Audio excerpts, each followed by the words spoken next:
VeloNews fans, Spencer Paulison checking in with you again in the lead up to Leadville 100. If you watched my first video, then by now you know that I'm doing Leadville on this 1983 Stumpjumper. Yes, I know, it's kind of a crazy idea, but I think it'll be fun. I've been out riding this bike, trying to get accustomed to the full rigid setup, to the 26-inch wheels, and I got to thinking, well, what could go wrong out there? And the answer is, there's a lot that could go wrong. For instance, a broken chain, or a broken spoke, or I could taco a wheel, or I could break a shifter cable. There's any number of mechanicals that could happen, but a lot of those could be pretty easily fixed with the right mini tool. So of course I'm going to be carrying that with me. And furthermore, a lot of those mechanicals are actually the type of thing that still happens on modern day mountain bikes. The thing that I am really concerned about actually is a simple flat tire. And the reason for that is that I have tubes in these tires. I know, most people run tubeless nowadays for mountain biking. Believe me, I prefer that.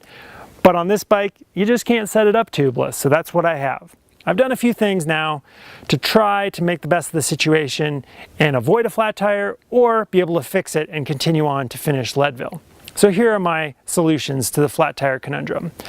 First of all, I've put a bunch of baby powder in these tires, and what that does, hopefully, is allow the tube to move smoothly within the tire so that it's less likely to pinch on a rock.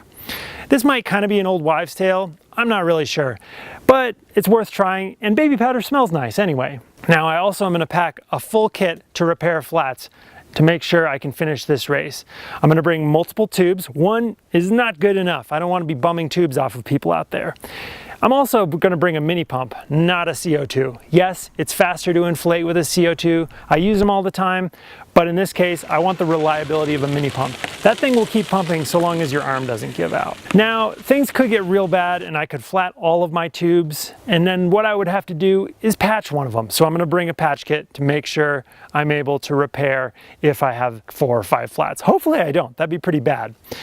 And then the last and final thing that I'm thinking about that could be the worst case scenario for a flat tire would be if I slash the sidewall of one of these tires. They do look kind of old school, but they're actually new tires. They're Pan Racers, Smoke and Dart, a reissue, so to speak. So thankfully they aren't like the rotted old crappy tires that came on this bike back in the 80s, but it's still possible that I could slash the sidewall. So what I'm going to do for that is I've taken an old tire that was in my garage and I cut out a big square of the sidewall. And I'm going to keep that in my bag as a tire boot. So basically, if I slash the sidewall, I'm going to put that tire boot between the tube and the slashed tire casing, and it'll prevent the tube from pushing through. Then I can pump it up, keep going. Hopefully, with all that preparation and those extra spare parts to bring along on the trail, I'll avoid major mishaps. At the very least, I'll be able to finish.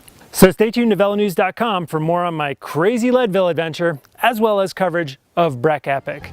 Thanks for watching.